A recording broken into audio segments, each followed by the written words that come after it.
nakobima na bango toyokaki episcope na biso ya monene oyo toza na respect na ye monseigneur Utembi papa na biso Utembi oyo toza na respect na ye monseigneur Utembi alobi boye bajeune congolais balingi bayeba monseigneur Utembi alobi ke il y a un temps pour tout, un temps pour se quereller, un temps pour faire la paix. Donc, la ligne de l'objet, les alliés n'attendent, il y a Moboulou, il y a Bokabouani, n'attendent, il y a Kimia.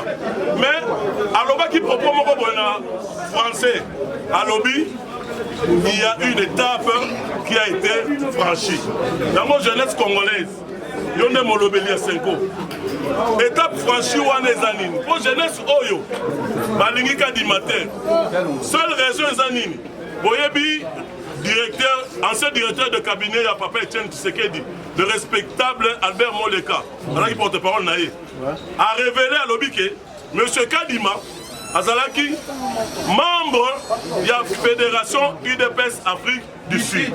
Alors, jeunesse, population congolaise, elingi que Seni na moto ya Seni, ezala mutu moko aza impartial, aza neutre. Du fait qu'il y a déjà membre de UDPS Afrique du Sud, impartialité est égale. Yango, peuple elingi koyoka, papa sango avec tout le respect, biso li rabino mingi, bino ne bopesi biso malongi, beaucoup si biso. Question na biso elobi boye. Est-ce que Monseigneur Utembi entend par une étape franchie? Étape en Wezali.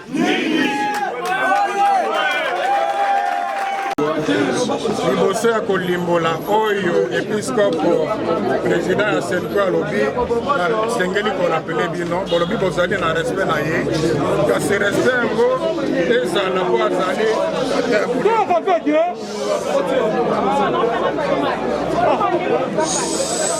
Ok, on y va. bazali batata milimo baepiskopo bazali bapolitisien te elobeli ya tata molimo ekoki kokokana exactement na elobeli ya politisien te toyokani nganga nzambe azali na ndenge ya alobaka opposant azali na ndenge ya alobaka nganga nzambe azali na mosala na ya asalaka politisien azali na mosala na ya asalaka ekozala malamu te nganga nzambe akoma kosala mosala ya politisien moto na responsabilité na ye papa épiscope alobi oyo esalemi ce qui est fait elakisi nini na oloba nini elakisi mpe na koloba nini elakisi te parce que mingi boza kokanisa oyo elakisi te nini elakisi tolandi makambo ndenge elekani na parlement tolandi makambo ndenge mokonzi ya mboka atie loboko esalemi bongo te ça c'est un fait kasi baepiskopo balobi na mokonzi ya mboka ndenge makambo etaboli ndenge makambo etali mpona kovandisa biro ya seni ememi biso na climat ya méfiance générale na kati ya classe politique na kati ya population soki toke liboso na direction wana tokoriske tozala na baélection moko oyo déjà eza contesté d'avance tokoriske tozala na baélection moko ekopesa mobulu biso batata molimo orientation pastorale bango baza bamilitant te biso batata molimo tokosenga na yo soki moyen ezali baréforme électorale ezala consensuelle c'est-à-dire esalema te ndenge esalemaki liboso mais erassure baparti prenante nyonso na lamuka alors soki consensus olanda consensus ezali dicté te soki consensus ezomi na nzela wana ekoki kozala solution makambo mingi donc bango baepiskopo baza kopesa malako wana ya mibale balobi tosengeli kozala na assurance parce que bamission observation ya baélection ezali ndenge mingi nyonso erasuraka population te baza kosenga te bapesa garantie baaccréditation ya bamission ya observation oyo ekorassure population esalemi ya misato bazali kosenga constitution ya bureau administratif ya secrétaire exécutif national oyo azali vraiment mokabitomba na basacrifice provinciaux esalemaka makambo ya politisé te dona mokuse baepiskopo baregrete dépolitisation baepiskopo bamonisi te toza na climat ya méfiance baepiskopo na politisation pardon baregrete politisation baepiskopo bapesi malako kasi balobi balaïque baza na rôle na bango lokola laïque po ezali rôle ya bapasteur te episkopo bazali koencourage balaïque bazwa responsabilité citoyenne na bango na mokuse wana episkopo bino papa bolobaki ke basi bamouvement citoyen peuple tokokontinue baaction ti na ndenge na biso oyo bango basali bango baza na mission na bango prophétique donc makambo na bango balobi ke il faut consensus esalema jusque là boyebi kadima bimi consensus esalemi donc na langage ya episkopo baza na bango pour désignation ya kadima alors biso peuple tokobanda tokointensifie baaction ti kadima ako kadima dégage kadima dégage kadima dégage kadima congolais à travers jeunesse na ye etelemi lokola moto moko comme un seul homme baye awa na 5 ans po bazwa baéclaircissement bacomprendre makambo nini bapapa na biso ya molimo basololaki na ndeko Félix Tshisekedi mpo na kobima na bango na rencontre wana toyokaki moto torespectaka mingi le respectable monseigneur Utembi alobi que il y a un temps pour tout donc ngonga nyonso eloko na eloko ezaka na ntango nango ntango ya kobunda na ntango ya kobongisa na ntango ya kimia alobi lisusu ke tosi tofranchir étape. Il y a une étape qui est franchie. C'est que la jeunesse congolaise doit comprendre que l'étape yango eza franchie eza nini. Yango ba yiki ko sala sitting pacifique ba panzer le côté jeunesse ko vanda awa ti to ko zo réponse et pas ya monsieur l'abbé Chole. Monsieur l'abbé Chole alobi que bango baza église au milieu du village. Ba ko lo ba politique opposition majorité. Mais à reconnaître que, à reconnaître que processus oyo et même Utembi, et même Kadima comme président, il y a Seni, il y a processus moko, il y a consensualité. Consensuel ngolo bake et sangisi batronyo sote. Pour la basango, o etali ba réforme, il faut que tout le monde batronyo so ba fanda autour ya mesa. Et à l'opposition, et à la majorité, et à la résistance, et à la société civile. Toutes les parties prenantes doivent faire des sous-sous, na mesa, pour dégager boyokani consensus na o etali ba réforme électorale. À lobby boye, ba laïque, que ce soit catholique, net bango za catholique, na ba laïque et à la protestant, ba continuer musala na bango. Ba manifestation ba laïque biso oyo jeunesse oyo eza awa tout tendance confondu jeunesse oyo lobby baza ko bakisa lisusu ko intensifier pression jeunesse oyo eza sacrifié ba lobby ke de outa indépendance na biso la 1960 ndenge komami na buku ya liboso na lokasa liboso ya constitution depuis 1960 tisikoyo Congo ezo eyebika ke ba crise mais crise ya makasi ezali koboya l'institution république, comment il y a conduit, ça dit crise de légitimité. Depuis l'élection au Belge à Sala, en 1959, au Bimsaki Lumumba Premier ministre. Depuis l'élection Wana, élection Moura Malongo et Salemate. Mon kile lo barakele, mon gonga ya peuple, mon gonga nzambe. La voix du peuple, la voix de Dieu. Tant que ton bandaka a contourné, ko bimisa moto à longité, Congo est décollé, Congo est télématé. Yango to petit exemple, jeunesse et lobby. En 2006, l'élection Salemaki, balobi ke Kadima est expert. Kadima leki manuma non expert na expertise électorale. Manuma est expert à Makasi. Mais finira qui copie ça, finira qui copie ça élection, à succès copie ça résultat élection na kati ya char. Et ça problème expertise té. Ba expert baza katondia wa o ba yibi mambo élection. Et ça problème il y a intégrité, il y a impartialité, il y a neutralité. Jeunesse congolaise lobby ke Kadima aza neutre te, aza impartialité, pour la nini, pour l'andaki moto ya bosembo, le respectable Albert Moleka, au hasard ancien, directeur de cabinet, il y a papa, Etienne Tshisekedi du grand prêtre, porte-parole naïe, à lobby que Kadima, aza membre ya IDPS, ya Fédération africaine, du Sud. Alors, na moto ya CENI, il faut que moto net. Il y a le col déjà membre ya IDPS. Akoy kozala likolo ya CENI. Yango jeunesse congolaise. Jeunesse congolaise et lobby boy. Tant que Kadima kozala na moto ya CENI, ndeko Félix Tshisekedi akotambola likolo ya bakadavre na biso.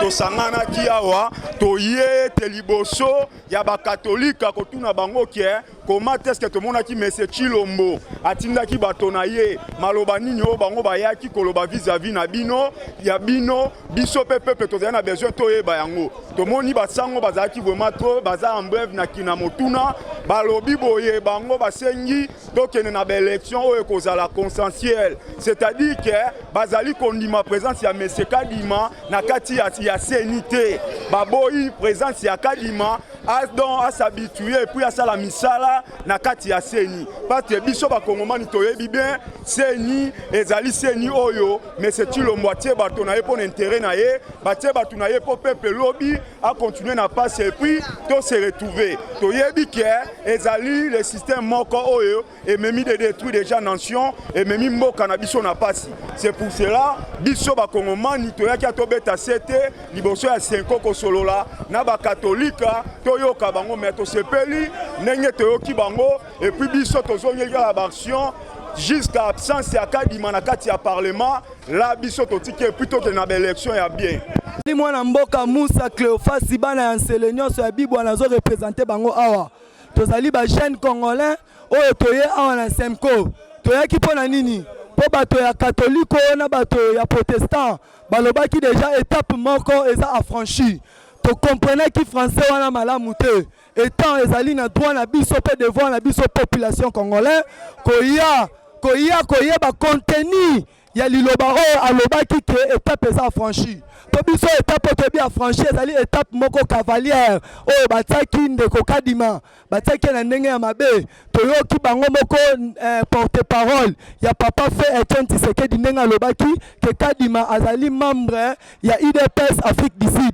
Donc yango moni biso peuple congolais toye awa ebele ezali parti politique te ezali loko moko te mais toye awa uniquement pona koloba non na CENI politisé rien que ça. Merci. Ana mboka ba kolanda biso ndeko na ngai problème toyeli awa ya kobenda bayi oyo tobengi bayi basango lukutu mwa moke toye kobenda bango lukutu tolobi na bango ete bameka mokolo moko te kokende kocha lokolo na bango to makutu na bango na camarade Félix Antoine Tshilombo oyo tobengaki marionnette à l'époque lelo ya kamati a dessiné moto na ye molobeli na ye Kadima fi membre de l'IDPS depuis 93 kaka ndengo kolanda mokonzi na biso état-major Serge Welo ndenga utikobeta 7 à côté sa biso tobiete tolingi CENI oyo ali naître CENI ko répondre na ba prise de solution ya peuple congolais CENI oyo ekoplatisa elamba ya sika na kati ya mboka na biso c'est-à-dire toboyi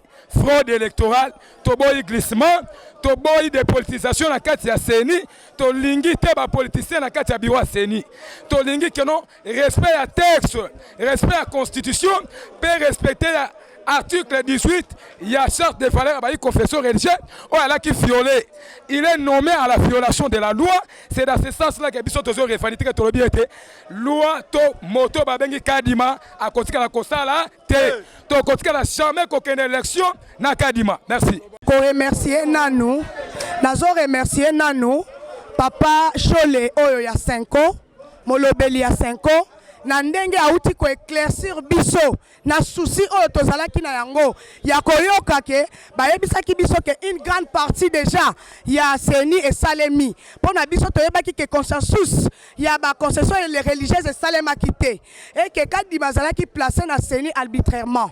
Alors tant toyoka ke lo connaissala ki souci biso ba mama ya RDC tolobi te tokende na CENI na 5 toyeba eloko nini balingi basalela biso lisusu na Tshilombo biango bauti koyebisa biso esengo na biso ezake bango jusqu'à preuve le contraire bayebi Kadima te pe balobi ke bloc oyo tosali entre église catholique protestant na bloc mobimba tosali na mwana mboka Martin Fayulu tokosala baaction to multiplier baaction na terrain mpona koloba ke tinani Kadima akende mpo ye aza moto ya UDPS soki batieli biso na seni seke akofavorize kaka nani glissement mpo tozokomona état de siège esiek kokufa tozokufa. Merci beaucoup. Lepe moke toyaki epa banyango koyoka koyebisa bango ata bango babengi bango moto ali kindo balobaka eke eza moto oyo aza moto ali kindo ube monyango aza lokola ekunde te po ekunde obino bengi na lingala fasi na bino ya kisasa poubelle bango baza poubelle te oke bayambaka moto nyonso ata wa misumbe na bilamba bayamba ye kaka lobi balobaki baza na kaya peuple toko kama lelo banyango balingi batengama bakuma na kaya baokipa ngo eza banani soki totali okipa liboso o représentant légal c'est monsieur Tshilombo Félix ya mibale auti koya awa bayambi epe na tapis rouge mais c'est Paul Kagame yango toboyi seni oyo eza politisé biso na bango toza na même combat biso toye na kombo ya mutu te mais na kombo ya mboka nde toye komanifeste awa epa banyango koyebisa bango ke non na bango etikala non oui na bango etikala oui ata biblia elobi yango kolinga te ke non na yo lobi echange koma oui non na etikala non oui na etikala oui bango baza modèle banyango oyo baza modèle abe shole na mbongo na bao balandi bango tuna sima baza la modèle moko malamu bayeba te ke bayeba eke peuple azo souffrir to boye su ke président moko oyo akoza nommé par moto moko boye oyo akoza élu par le peuple te na 2003 ba nommé lisusu et puis to boye seni eza politisé parce que elo ekozala ke moto aza élu par le peuple te akomesu na sommet ya mboka ekozala nde seni yango seni yango dès aujourd'hui tolingi ke ezala dépolitisé seni wana eza dépolitisé to boye bapolitisé bakota na seni tolingi mpe seni eza indépendant bozoli biso moto aza proche ya UDPS bokotia na tête ya seni eza une façon kofavoriser eke banomele biso moto ya UDPS na 2023 parce que Kadima quand on dit de Kadima aza moto ya UDPS azaki représentant ya UDPS na kati Afrique ya ngele oyo tobengi Afrique du Sud yango toyebisi banyango bayeba eke ndenge bango bakoli na likindo bakoli na mosala kinyango baza modèle mpo na mboka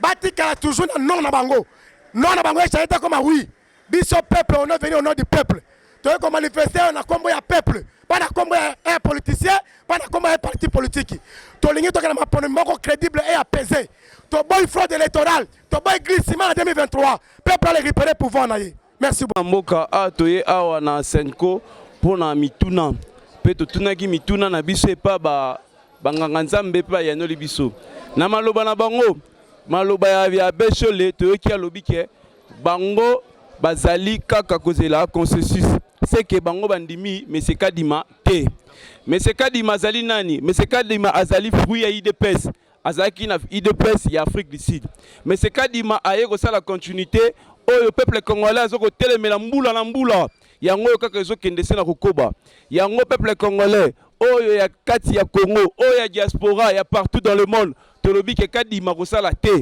po souffrance tozana ngo na mokolo ezali kaka pona banda na mbula na bambula population aza koseka na voter mais muto population zo pona azo leka kaka te yango to telemeli Kadima sala te tozana posa seni na biso ezala dépolitisé yango na posa koloba na sepeli mingi vraiment na population congolaise ingeta tu mboka a toye awa na Senko pona mituna pe to tunaki mituna na biso epa banganga nzambe pa yanoli biso na maloba na bango maloba ya beshole toyoki alobi ke bango bazali kaka kozela consensus c'est que bango bandimi monsieur Kadima te monsieur Kadima azali nani monsieur Kadima azali fruit ya UDPS azaki na UDPS ya Afrique du Sud monsieur Kadima aye ko sala continuité oyo peuple congolais azoko telemela mbula na mbula yango kaka ezokende na kokoba yango peuple congolais oyo ya kati ya Congo oyo ya diaspora ya partout dans le monde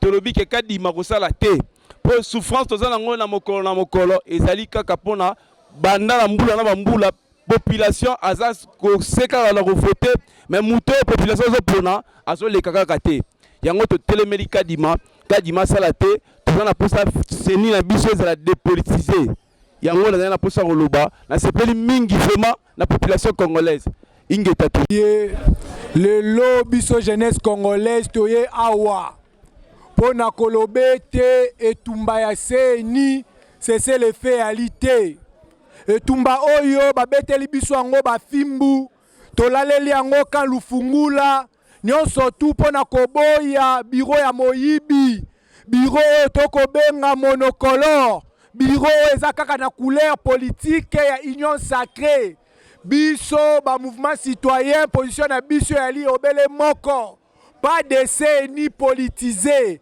yango wana toye awa pona koyebisa ba papa ecclésie te bango nde bali ba gardien ya moral biso jeunesse congolaise tozali toujours marginalisé toali na pasi toali na chômage toali na insécurité tokoloba boye 2023 toboyi fraude électorale nazobakisa oye lisusu lelo tolobaki etumba oyo cessez les faits ezali te. Notre objectif reste intact, non à une CENI politisée. Toboyi CENI oyo ezali kolumba solo ya tricherie, CENI oyo ezali kolumba solo ya corruption. To observer déroulement ya 3 cycles électoraux na mboka na biso constant eza amer. Tozomona kaka bakonzi ya mboka o peuple ya ponite bango nde bazokoma esika wana. Yango wana cette fois-ci pas question Congo eza ya Lumumba, Congo eza ya Kasavubu. Cette fois-ci la jeunesse congolaise est déterminée pour ne soit CENI moko zéro politique. Tolingi te tomona politicien moko na CENI. Tolingi te tomona CENI o ezali corruptible. Tolingi te tomona CENI oyo ezolumba solo ya corruption. Ba menacer banganga nzambe.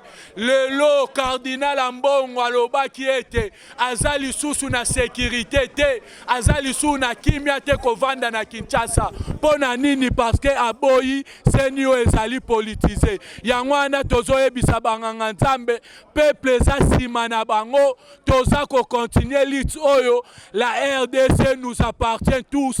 Archa, nul sacrifice, nul honneur, nous vaincrons.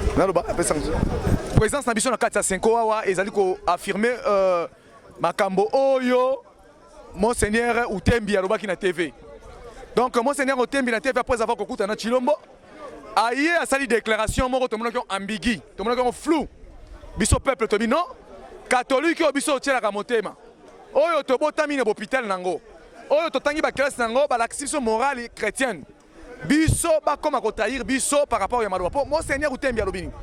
Monseigneur Utembi alobi clairement, il n'était pas été déjà franchi. Il n'était pas été déjà franchi dans ma campagne de désignation de CENI. Yango biso to yaki to yeba mpole liboso ya batata ya molimo ecclésia catholique. Totu na bango masolo nini bokendeki ko solola après avoir kokuta na Chilombo. Ndele tozui mokonzi ya tata ya molimo Chole, abe Chole aye a clarifier. Alobi na biso clairement que il faut consensus autour de la désignation. Il y a batu ya CENI oyo batu nyoso bakondima. Société civile, ba parti politique opposition, il y a résistance, paix à pouvoir. Donc, pour Nabiso te comprendre, banda lelo. Mais ce kadima appartient au passé. Tata molimo susu bakisi susu boyalobi que biso peuple to kamata. Biso peuple to kamata. To zwa pifona biso ya peuple. To utiliser article 64 pour être to tia nyonso tout en échec.